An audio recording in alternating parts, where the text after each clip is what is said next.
God, I hate that lady. I know. I wonder what she thinks about your beard or lack thereof. She's seen it. She's got a good judge because if she's the AI that runs Zoom, she has seen all the shuckles of quarantine. She's seen really fit. She's seen no beard. She's seen like not fit, but just like gained weight with beard, without beard. So I need her to like calculate some sort of algorithmic score based off of facial scans about when my face looks peak shuckles. All right, let's see. Again, if you're watching, great. If you're not, also great. But if you are watching, I would like your opinion on whether Colonel Shuckles here should keep the beard that he normally has, or do we like freshly shaven, adolescent looking Captain Shuckles over here? Which do you prefer? And then also, do you prefer me without hair or with my wig on? Which one do you prefer? Because I would imagine if I had hair, this would be what it would be like. True. You would have long flowing white hairs. White, long, you can see all this white. I feel like you would definitely have like red. You'd have pepper and cayenne hair. I'd have pepper cayenne hair because I got pepper cayenne goatee going. Not pepper, but salt and cayenne. Salt and cayenne. That's right. So yeah, go vote for no hair or lots of hair for Colonel Shuckles over there. I can't grow hair because see, I lost it all. So we can't do that with me, but we can put this thing over my head. And yeah, anyways. Dude, do you shave your head yourself? Yeah. I know, but like how often do you do that? Do you have like a razor, like a straight razor, or every single day I shave my head. Every day. I bet that's really therapeutic.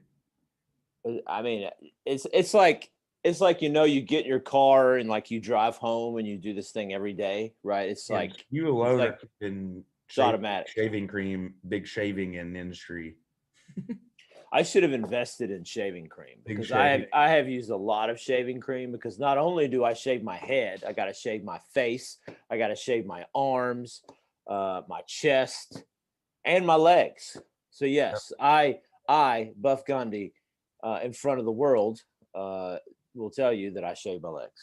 Some like super fit, smart chemist person needs to come up with like a skin friendly weightlifter like shaving cream, because I feel like a lot of people have bad reactions with that kind of stuff. I seem to have pretty good reactions. My skin, I think your body's just like, I got this. Now the first time you do it, yeah, that shit's gonna hurt, man. I mean, but you do it every single day for your life for the last 21 years, yeah. No issue. What kind of shaving cream do you use? Do you use the same one every time? You Barbasol guy? I could care less what shaving cream it is. Okay. Don't care. You care about the food you put in your body, but you don't care about this chemical cream that you're putting on where the top of your brain. Okay, Mom. All right, fine. Yes, you're right. I'm such a hypocrite. You mean to tell me you will care about the ingredients of a chicken sandwich, but you won't care about what shit you're putting on top of your head and your body that's going to get absorbed? That's aluminum and going to probably kill you someday? Yeah. Sadly, no. No. I haven't been worried about it until right this second. So, thank you. Speaking of chicken sandwiches. Yeah, what about them? I got a BK one. They just dropped one. A BK? You mean Burger King? It's the first time I've eaten at Burger King forever. And they were like, it'll be 12 minutes. And I was like, what? And they're like, we make it to order. I was like, what to order? They make the chicken fresh. They like literally what do they do? Go out back and go? Dude, I don't know. Chicken?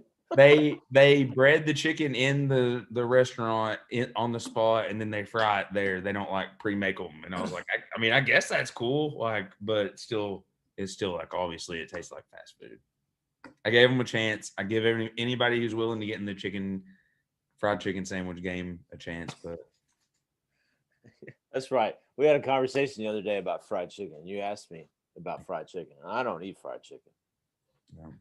But another way our maybe listeners, if there are any, can engage is let us know what your top 3 fried chicken sandwiches of all time are, excluding your grandma, because we obviously can't try hers. So don't pull that bullshit. But if everyone can try this sandwich, if you got like maybe even pull out like a Richie's or something. And I was honestly extremely underwhelmed by theirs. I've never had one at Indies. I'm sure they probably have a good one, but fast food chains, who's the best fried chicken sandwich? Let us know. All right. Well, okay. So we're on this topic. What's your top 3? So this is gonna surprise people. It's not Chick-fil-A. Number 1 is Popeyes. Popeyes has the best. And then they always try to pull. There's been a few times when I've gone there and they pull some bullshit, and they're like the opposite of BK, and they're like, it was like, well, I guess it was kind of like BK in a way. It was like an hour till they closed one time, and I went to Popeyes, and I was like, "Hey, can I get a fried chicken sandwich with no pickles?" And they were like, "No, I guess it is the opposite of BK." And they're like, "Well, we've already pre-made these, and we're not making any more tonight." And I was like, because I hate pickles, and literally, I know people will be like, "You need to take them off." Once that shit touches anything, it is contaminated. It literally tastes like pickle brine or whatever it is, whatever it's been soaked in. Pickles are gross. If you like pickles, that's fine, but I don't want it on a chicken sandwich. It's funny. It's funny because Mike, because pickle juice is great for cramps. Yeah, right? Muscle cramps. tons of electrolytes. So Mike brings in this whole bottle of pickles, right? For the sole purpose of using the pickle juice. I hate pickles. I would drink the pickle juice. And so I ate all the pickles. Yeah, I would totally. I hate pickles, but I like pickle juice. I love pickles. Pickles are great. I like salty, vinegary things, but just not pickles. Cucumbers and like zucchinis, any vegetable that's kind of like that, dick shaped, earth vegetables, I don't like them. Anything phallic shaped, he doesn't like. Well, that's not. Well, have you ever watched Superbad? Yeah. And he's like talking about how he gets banned from drawing. He gets banned from drawing any dick shaped things, and he's like, I couldn't even eat dick shaped food. And he's like, you know which foods are the best? Or he's like, you know which foods are dick shaped? He's like, all the best ones. And he's like, corn dogs, popsicles. All right. So you said Popeyes. Did you say anything else? No, Popeyes number 1, even though they have an issue with their bullshit with pickles. Because Chick-fil-A, they're number 2. And as far as customer service goes, they're number 1 in my heart, because you could be like, I need a chicken sandwich where you drive to West Liberty, Kentucky, and you actually kill it there and hand bread it. And I need fresh sauce from today, right out of the plant. And they're like, okay, thank you, sir. And you're like, oh shit, like that was like in any other place, they're like, you asshole, like you asked me for no pickles, you sack of shit. Like, and at Chick-fil-A, they're like, I swear, Chick-fil-A is the only restaurant in America where people deserve to make like $15 an hour. And that's just because they do their fucking job right every single time. You're gonna make so many people mad. They actually do the job right. Why should people get paid that don't do a good job? I'm not saying people don't deserve to have a living, but you also don't just deserve to like make more money because you don't have a skill. Like you should get the baseline, like what skill level is. I'm not saying like you don't deserve to live. But we're glad you're not saying that. Yeah. Well, people are just like, oh, you think because people are just, like, I do recognize that people have fundamental like human needs. But like we also need people in order to make it happen. Everybody has to kind of like pitch in. You know what I mean? It's like we need a team effort. And even if you're the guy frying chicken, we need you to do a good job. because I'm gonna be pissed if you don't got pickles. You got some pickles on my shit. When I'm trying to do my thing over here right, I need my pickleless sandwich. So $15 to Chick-fil-A, $7 whatever. If you're putting pickles on your sandwich, it's that big of a difference. But you see the difference in product. This is if Austin was like in charge of the world, it would be all based upon whether you put pickles on his chicken sandwich or not. We have needs here in America. And then number three, that's a tough one because there's nobody that really stands out so much that they deserve to be on my top three. Well, then you just have a top two. It's probably just top two. McDonald's is probably the worst, which surprises no one. But I just don't understand why you would make, especially with the budget they have, why do they make food that's not good? Like, how is McDonald's not being like, we should actually ramp up the quality of food in our menu and also the ingredients and make it like a healthy thing, like because that's the new trend. I think because they've tried that and it failed.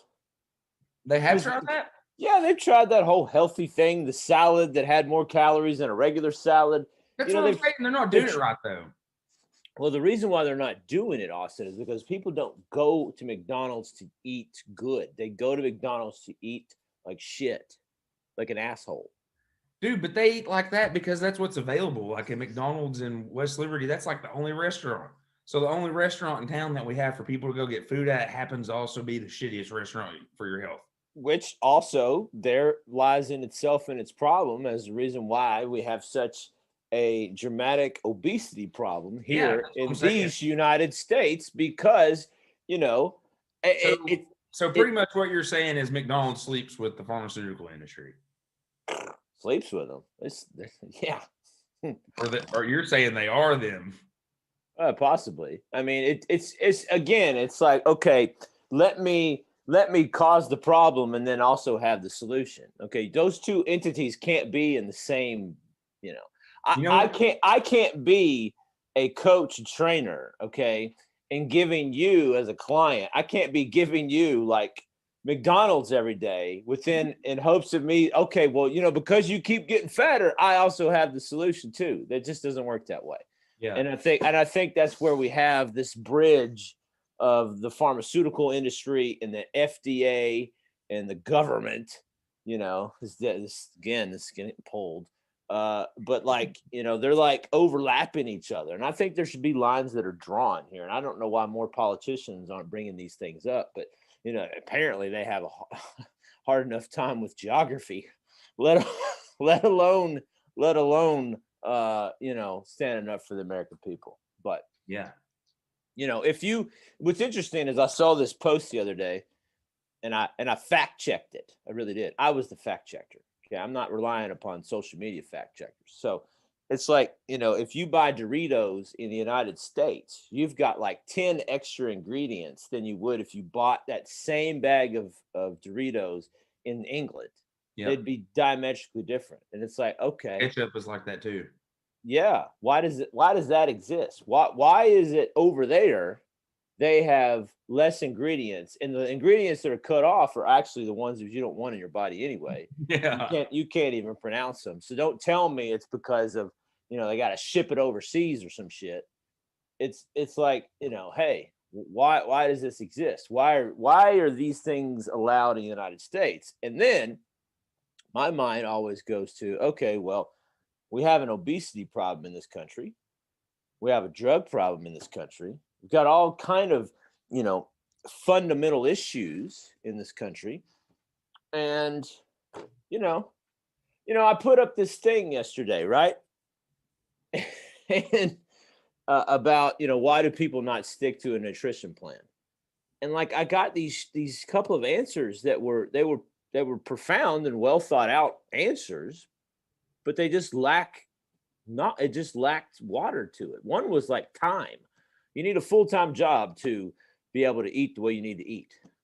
Well, buddy, if you need a full-time job to eat the way that you need to eat, you need to get a different job, because all that is just what I wanted to respond is that is the lamest excuse I've ever heard in my life. because it's just not accurate. And then the other response was more about, well, it's trainers and supplementation, companies and this, that, and the other's fault. Well, okay. As if we as trainers have such a large reach that we're the problem as to why people don't stick to nutrition plans and why people are obese. That's not true. Well, I think when someone says something like that, they're probably talking about like when someone's like, I took a pill for 90 days, one pill a day for 90 days, and this is what I look like now. That's what they're talking about. And sure. Then the trainers that are like, I'm training you to do like, and I'm not saying that just because you do like basic calisthenics, you're not going to lose weight. Like if you do like some little movements, like that's good for you. Like movement is medicine no matter what. Yeah. But when you pair it with this supplement, we've talked about it before, one that makes you shit your brains out because it's literally a laxative, a really, really high dose laxative too at this point.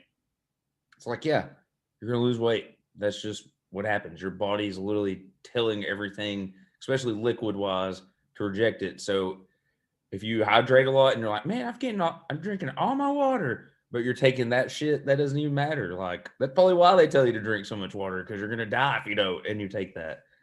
So it's like, I think I see where the disconnect is to where people would draw that. It's obviously not a valid excuse, because just like you should have known that was bullshit anyway. There's no magic pill to it. So like, but I see where someone's like, someone was trying to make me be healthy and then they took advantage of me. They're horrible people. And it's like, well, yeah, they are horrible people, but that's in every industry where someone needs help. Like there's going to be someone who probably is trying to take advantage of you. And that person might not even know that they're doing it. They're probably under the same facade that someone else has done to them. And they're like, oh, this is working. And they don't realize how unhealthy it is or how it doesn't like maintain longevity until that one stops working. And then 10 months later, 9 months later, there's another one that pops out kind of like a kid. And there's like, oh, we got this new magic pill. And it's just the same shit that some other chemist is it's probably the same chemist, honestly, that makes like all of them. And he's just like, ha ha ha. I mean, a lot of it is basically, if you've ever watched the documentary Bigger, Faster, Stronger, you literally can go and put a supplement out on the market without any FDA regulation whatsoever. The FDA actually has to come in and say, no, this can't be sold anymore. Mm-hmm. So you and I could collectively slap together whatever we want and go sell it on the internet or some supplement store. And the FDA actually has to come and say, hey, that cannot be sold any longer.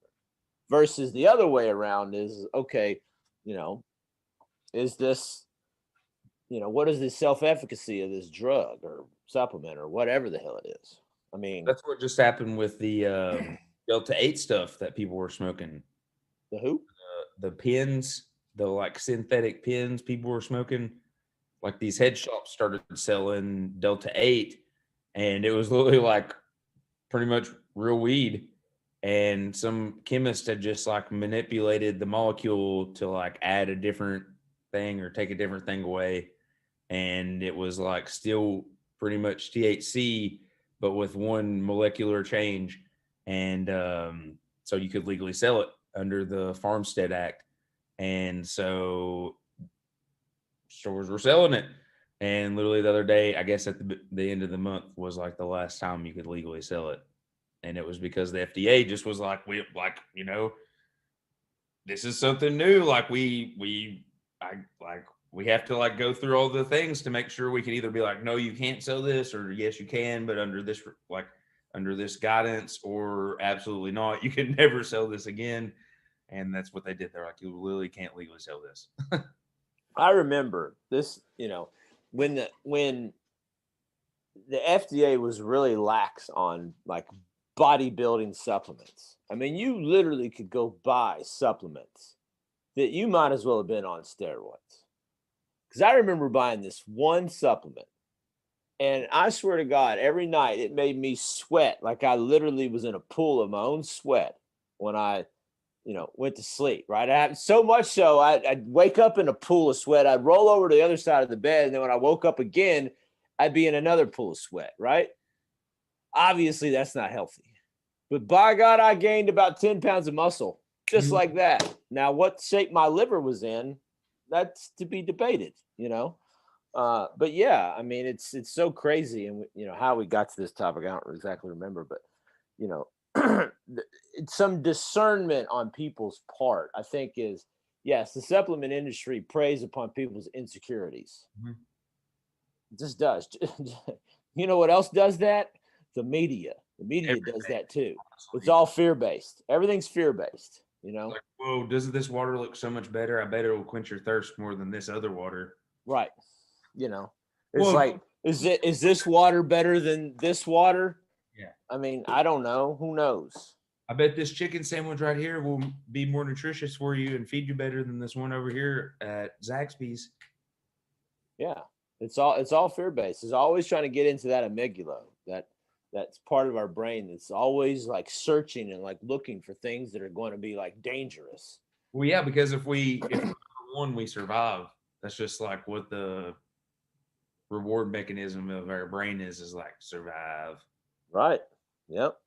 Like if I have the best, our brain's responsibility is to predict and to protect. Period. In a story. That's what it's there for. Predict, protect. But I mean, you know, we're all going to survive until we don't. Yeah, it's true. And then when we don't, you don't really have to worry about it anyway because you're not here. Well, that's true too.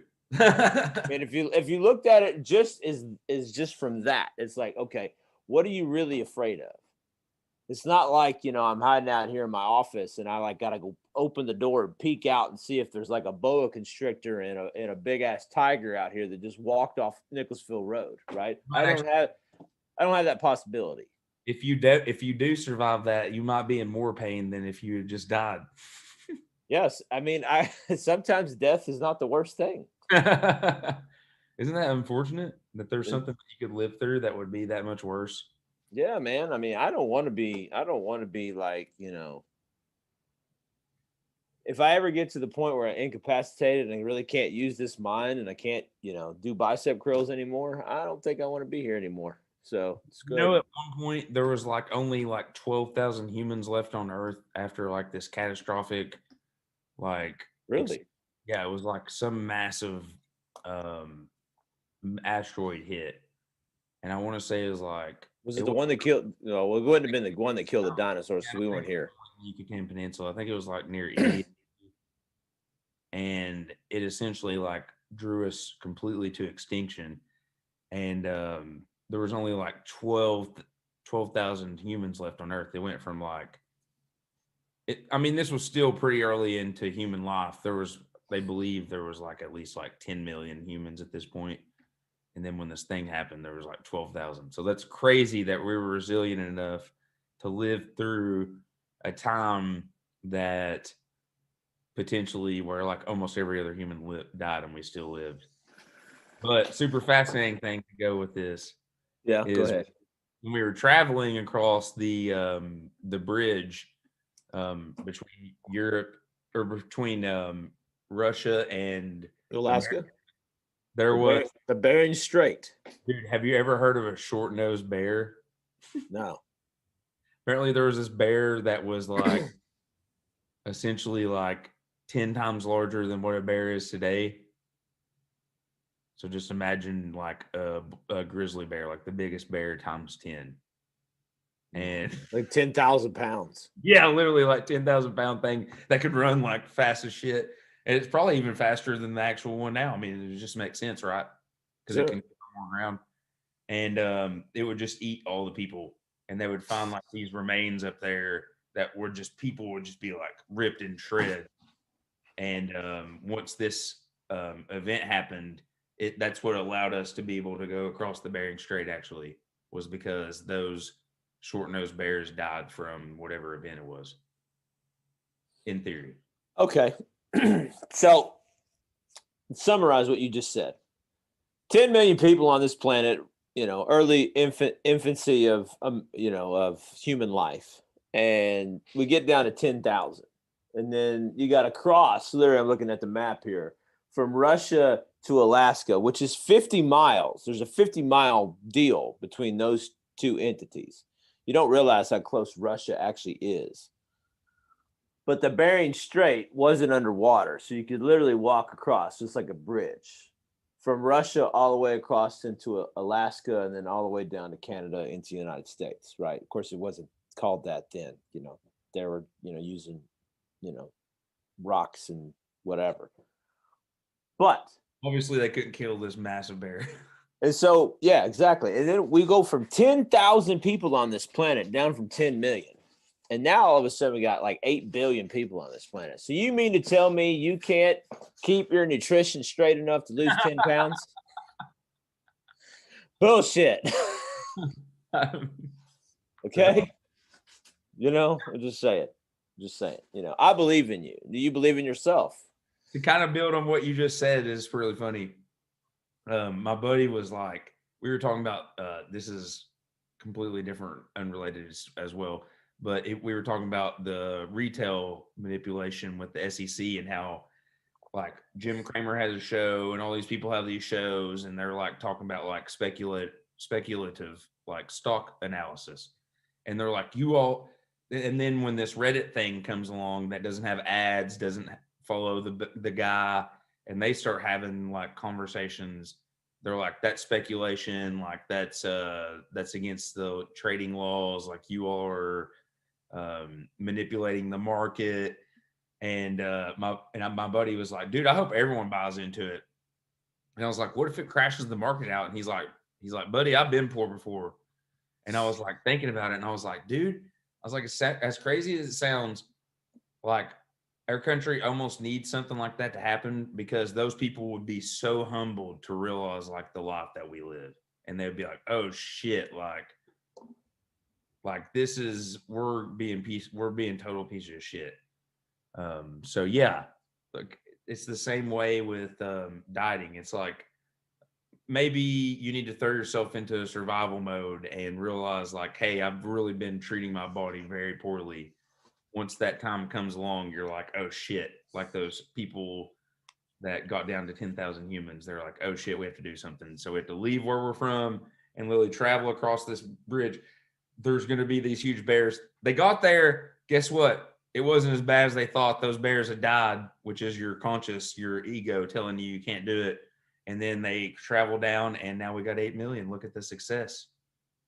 So what a success. And now all of a sudden we got people telling us there's too many people on this planet. But anyways.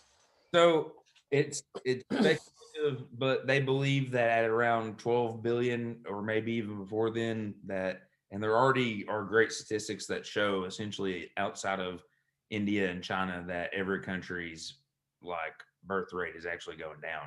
And they're like, which also leads to another problem, is if we don't have enough people. So I'm like, what do we do? But China's actually done some questionable things to imagine that. Imagine that. How can we literally trade with a company that's like, oh, you have a daughter that's born? This was just in the 90s. They're like, oh, you have a daughter that's born? Oh, you got to kill her. Well, I don't think it was that. I think, well, maybe it was. I don't know. But you gave them up or something like that, right? I thought that.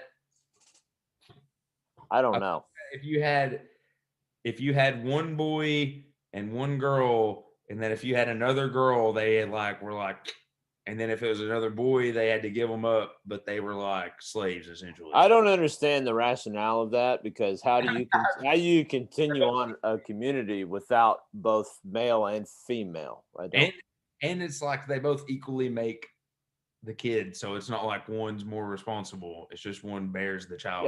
Yeah. We need to have both. We need to have both equally. It should be 50-50 split down the middle here, because that's pretty good odds if you have that and that. But I mean, now there's artificial insemination and there's all kind of other things, and you can have children without men. Well, not indirectly, I guess, not directly, but or maybe that's flipped. I don't know, but yeah.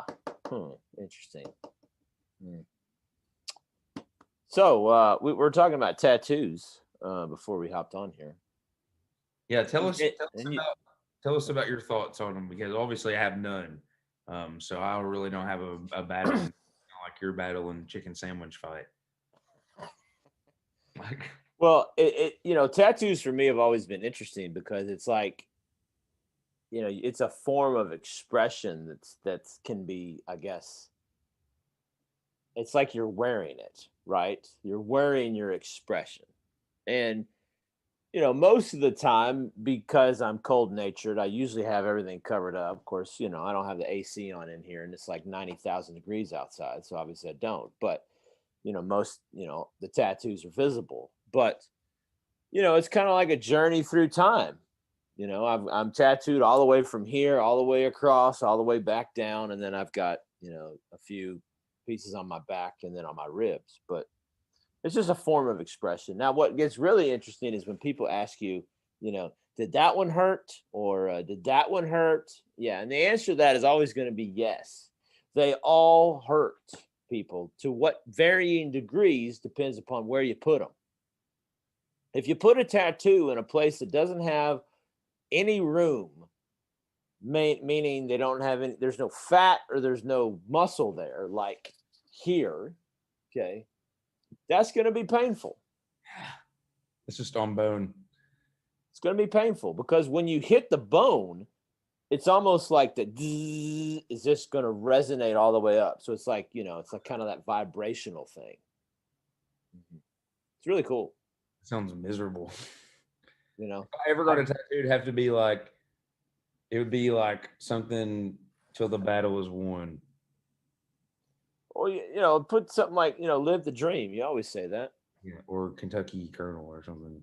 Kentucky Colonel. Get a tattoo of the Kentucky Colonel logo. Yeah. With Colonel Sanders, beard or something on it. I want one where Colonel Sanders is like up at the top. And honestly, I need to be the chicken sandwich guy for KFC. I'm a Colonel. Like, I love chicken sandwiches. There's a good plug. He needs to be your poster child for chicken sandwiches. Colonel Shuckles. Yeah, honestly, KFC is my number 3. They have the third best one. You forgot about Kentucky Fried Chicken. Started thinking about that dollar bill. Started right here in Kentucky. You all need to get with me, and we'll get you all to number 1. Yeah, you could be like, the Subway guy, but without all that stuff that he did. Yeah. Let's not do any of that. But you could be the spoke. Would always, when I lost weight at first, they'd always be like, "Dude, you're gonna be like that Jared guy." And then it was like right after that happened, they're like, "Maybe not." Don't be like that guy. Okay, we don't want it. We got enough of that stuff going on in this country. I wonder if that guy actually had gastric sleeve surgery. Probably. I mean, or maybe not. I don't know. I don't know, man. Just eating Subway sandwiches all the time. He just managed his calories. He knew exactly how many calories were in the damn thing. And then he walked and did all that other stuff. So, I mean, he did basically what you're supposed to do. The sandwiches are just not good for you, though. Hell, they found out the freaking tuna is not even like, it's an unknown species. What the fuck does that even mean? Unknown species? An unknown species of tuna. Because basically you've genetically modified the tuna. Oh. Okay. But newsflash, people. Okay, they're genetically modifying a lot of things nowadays. Well, to elaborate more on the ingredients you were talking about, the EU is like very strict on hormones and like all the extra ingredients and stuff like that. Are there cancer levels lower there and stuff like that? Are there obesity levels lower there? Do you think like nobody's is higher than ours? Okay, so. That like not evident though? That's what I'm saying. Like, is it not evident that what we're doing with our food is like obviously horrible for us? Yeah, it is. It is obvious, Austin. But there's no money in that. There's more money in disease. There's more money in solving the problem. I mean, for God's sakes, Austin, I went to get an X-ray on my damn knee. Okay, and it cost me $381 to go get an X-ray and a doctor visit. That literally he was in the doctor's office with me for 5 minutes. No shot against him, by all means, please make some money. I want everyone to make money. That's my thing. Everyone should make money. But, it's like, it's crazy. You don't, we have a sick care system here in the United States of America. And it also, not only that, they can justify costing because it's like, oh, don't you want to live? But it's also like, a lot of the money that the costs come from are from people that are uninsured or underinsured, and so they're charging us to make up for the balance, and they're like, haha, you got it. You ended up having to pay for it. That's why a freaking Tylenol costs like $30 for a freaking just regular Tylenol that you could get at your house. Like, right. Yeah. I mean, that's the reason why I don't go to the doctor. I'll get blood work done periodically just to check on my stuff. But isn't that very crazy though, that we as a country are literally scared to go to the doctor, people that are healthy, but we want to make sure we stay healthy. And we're like punished because we're like, I want to go get some work done, but it's like, I also don't want to spend $1 billion just because I want to be conscious of my health. It's like, does that make sense? No, doesn't make any sense. No, that doesn't make any sense. It's backwards. Really backwards. I mean, if we, there's the solution to the problem is so deep because the problems run deep. They're very rooted. It's like, how do you explain nutrition to somebody that's got no clue, right? They don't, because all they know is, well, I eat McDonald's 3 times a day. That's what I do, right? And exercise is like a foreign thing to them. How do you explain that to people?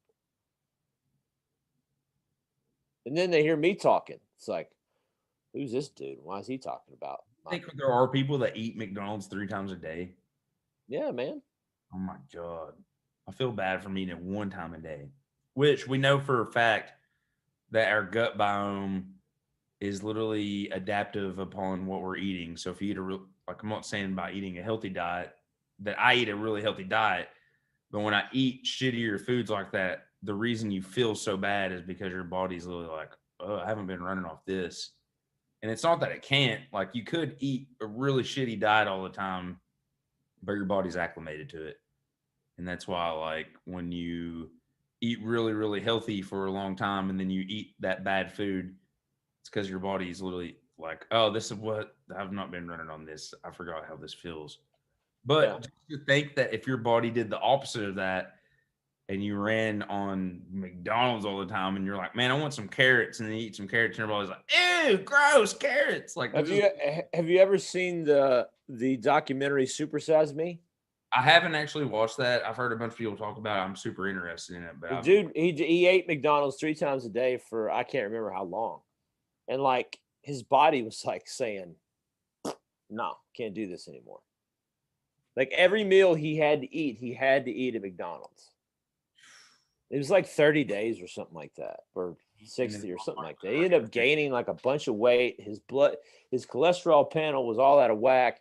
His insulin levels were all crazy, but again, a poor family, take where you're from, right? Martin County, all those counties down there, right? Who the median household income is 30 grand, if that. Like $20,000. $20,000. And they can go eat McDonald's 3 times a day for $10 versus going to the grocery store, and it's all out of whack. We can eat at McDonald's 3 times a day and still go to Myrtle Beach during the summer. Right. I mean, it's all out of whack because, okay, you're saying I can go to McDonald's and get a Big Mac for $1, but if I go get a salad at the grocery store, make it myself, it's going to cost me $5 or $10 or whatever. That's a disparaging amount between what's going on now. Plus the fact that, the funding for all of this stuff, we're funding all of these different programs. Why are we not funding anything that's directly related to low income nutrition? Why are we not? That's something I'm trying to do, man. that's why you exist, right? That's literally the goal of my nonprofit, is literally to put a nutritious like food delivery system in Eastern Kentucky. It's like one of the main Hey, I'll sign up for that. things I want to do. I will sign up and champion that cause right now. Yep. Dude, So, I actually saw that Project Knowledge thing that you share some stuff from. Did you see the one about bacon and eggs? Oh, about the guy that was the like brother or cousin of Sigmund Freud? It's like nephew. Yeah. And like knew how to manipulate people essentially, and like was friends with a doctor and essentially incepted. He used inception as kind of the way I was like, this is what he did, and was like bacon and eggs. And he like, I feel like he just was naming a ton of food and was like, food's like blah blah blah blah blah blah blah blah blah blah blah blah blah blah. But he knew if you kept emphasizing bacon and eggs, bacon and eggs, bacon and eggs, bacon and eggs, you know, like toast and avocado and like bacon and eggs, and like you know, like when you're making a breakfast and you got like a plate and you throw some bacon and eggs on there. And I think he was saying it so many times that it just like was in their head. So when this doctor wrote the letter, he essentially wrote like, everyone should write this study with me about how bacon and eggs is the number one food. And then they didn't realize they were doing it. And then now bacon and eggs is like the number one food for American food. And it was like all because some dude got approached by a packing and meat company, and they said, how can we make this be the number one food product? It's really low cost, super low for us to make, but also the profits would be insane if we can charge more for it. And they did. And then people were like, man, why don't you trust scientists, or why don't you trust politicians? I'm like, because anyone can be bought. Like, I could be bought. You can? I mean, if someone was like, here's a freaking $1 trillion and your family never has to worry again, I'll be like, okay. See, I don't know. I don't think, I'm not like the $1 million man. I don't want to be rich, but I just know that, like, I would be able to make more of an impact with what I want to do to help people. If someone okay, all right. So I have Michael Jordan's dad got murdered, and you know that his dad got murdered, and someone was like, you can have $3 trillion and not tell anybody. I'd be like, okay. Everyone, Austin has a price. Brilliant. I mean, shit, that's a huge impact. Email Austin Shuckles Colonel at gmail.com for all offers. It's about to be dope. Nah, I'm not selling my soul to the devil. That's not selling your soul. Yeah, it is. Okay, it's like if somebody said, "Okay, here, Josh," and this actually happened. It was done in jest, and you'd have to know the person that did it in order to get a kick out of it. But he's like, you know what you should do is because everybody's anti-smoking, you should become pro-smoking, and you should develop a protein cigarette, and that's what you should promote. And I'm like, and well, somebody, Marvel will offer you like $1 million or something like that. Would you do it? And of course, the answer to that is absolutely not. Because it's against your ethics. It's against my value system. My compass will not allow me to sell my soul to the devil. Okay, not the literal devil, but just things that are, whatever. You don't even want to promote that sort of health, though. No, I don't want to promote that. I mean, I didn't say for that guy to kill Michael Jordan's dad. I just found out the secret. Oh God, Jesus, help us all. Michael Jordan's dad got murdered because of gambling debts, potentially. That's a rumor. Okay. Wouldn't that be crazy? Do you think they would ever publicize that if the NBA even found out about that? They'd probably be like, hell no. The NBA probably already knows about everything there. So that's what I'm saying. That's neither here nor there. He's the greatest basketball player of all time. It's undeniable. There's no arguable. You can't put arguable in it because it is solidified. He is the greatest of all time. Period. End of story. But you know what? I know. I guarantee you, Mr. Michael Jeffrey Jordan knows more about geography than some of our politicians. Yeah. Yeah. They have a hard time finding the border these days, apparently. Yeah, JB, tell them a little bit about what's got you so fired up. You know what? Here's the thing, man. I am passionate, okay, about putting an end to human trafficking, and then also included in that is sex trafficking, okay? Particularly as it relates to children. I think it's the most disgusting act that there ever could be on this planet. It's disgusting. And the fact that we have some border issues, okay? Mexico, United States, we got some issues there, okay? We got people crossing that border with children, and they don't have great intentions. And I don't have the solution. Don't look to me and say, well, okay, well, what's the solution? Don't have it, okay? All I am is I'm bringing up an issue. And I think our politicians, all of them, whether they sit to the left or right or the middle, should investigate this and go to the source, okay? So, here's El Paso, okay, and this like direct over thing over here, okay? And then here's, across the Rio Grande. Of course, it runs all the way up here. I understand that, okay? But right down here, there's where the problem is, okay? You need to go there, not up here, down there, okay? All I'm saying. So if you need a little help with geography, call me up at Buff Gandhi, and I'll help you out with your geography. I'm just saying, okay? I just want to also make this asterisk, okay? I think all politicians need a little help, okay, with their vision as it relates to the American people, because at the end of the day, guess what? They work for us. We do not work for them. Okay, they are elected officials, all of them, left, right, crooked, in the middle, doesn't matter where you sit, where you stand. You're entitled to your opinion, as I'm entitled to mine. However, they work for us. And I think we need to do something about this, because I'm very concerned about this border issue, mainly because of the human trafficking atrocities that are able to happen because of having a little bit of a laxed border. So that's where I stand. That's all I got to say about it. And if you need a little geography lesson, I'll help you out. It's just funny, dude, because people will say, oh, Josh, he must be a bad guy because he wants some border control. And it's like, no, actually, I'm confused because I just don't want little kids to be sold to sex slavery because they get separated from their parents. And it's like, even if they're in Mexico and they're having to legally go through the process of making it into America, I would rather them do that and suffer a little bit while they're in that country than them just be like, here's my daughter, and then someone expose that separation and then them be a slave for the rest of their life. That sounds immensely worse to me. Just I'm with you. I think like, wow, cool, they're in America, now they're a slave. It's like human trafficking is a huge problem that no one wants to touch. Nobody wants to touch it.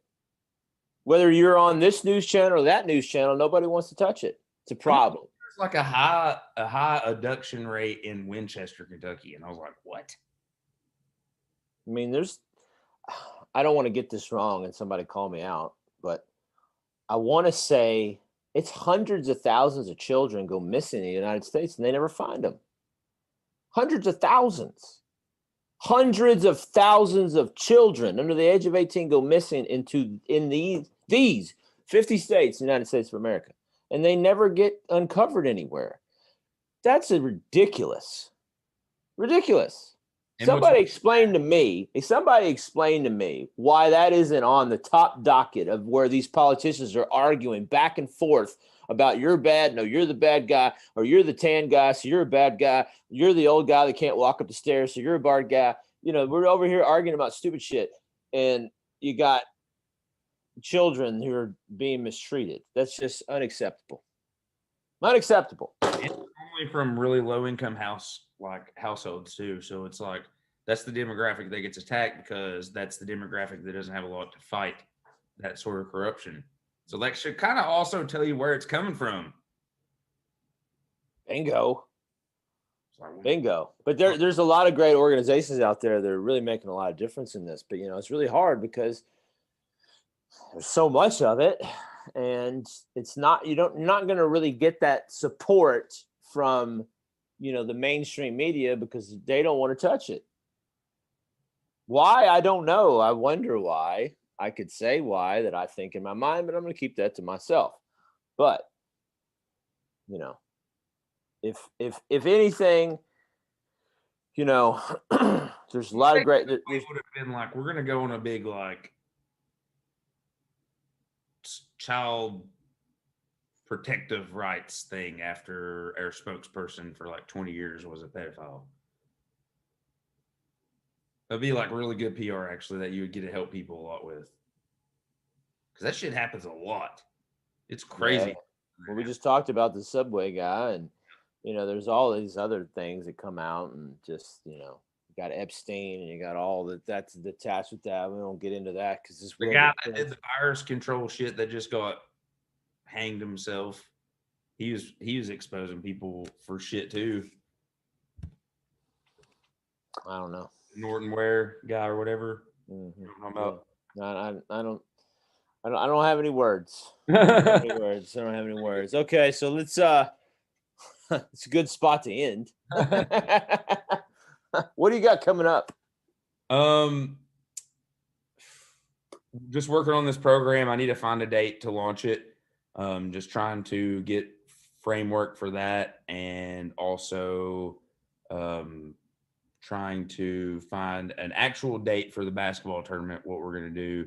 And then that thing at the Gorge for me yesterday, the music festival I went to, was really good because it gave me an opportunity to kind of see, because I want to do one at the Gorge. That's like the location I really want to do the music festival at, and kind of gave me like a perspective of how I could do one there. So, okay. So the basketball thing that's going through. I want to do that. I think that would be really fun. I think that would be a great way to get some money raised. And do like a 3-on-3 tournament or something. Yeah. Something simple. What I thought would be cool was if one weekend, like in Moorhead, in Pikeville, in Lexington, there was like a tournament where 2 teams from that go on to like play in like a big one or something. And then I get Mike Gardner on my team. Yeah. Cheat code. You, myself, and Mike are on a team. Okay, you set the pick. Okay, you give me the ball, and I'm gonna throw it up, and Mike's just gonna dunk it. That's how that works, all day, every day. Nobody can stop that play. Hey, I used to set really good picks. I don't know if I really could do a good pick now, but I think you could. You're stout. You're a stout guy. You got a lot more muscle on you these days, so you can knock somebody over. That's true. All right. Well, I'm off to Las Vegas on Thursday, so. So will Buff and Shuck be there, or are we gonna do it another time? Yeah, Buff and Shuck is gonna be there. Okay. Oh yeah. Do we need to push it back, or can you do what is that, 9 o'clock? That's 9 o'clock. We'll discuss on the time. Okay. But we'll figure that out. Well, I'm pretty sure I'm off this Friday, so we should be good to go anytime. Okay. All right. Well, hashtag value if you found value in this video. This was a great one. We covered a lot of bases on this one. Whose hair looks better? Yeah. Does Josh's towel hair thing work, or does he need to be bald? Do I need to have the beard, or do I need the baby face? And who's your top chicken sandwich? Right. And in human trafficking. Yes, obviously. Hashtag hashtag end human trafficking. Save our children. All right. Woo! Everybody have a great day.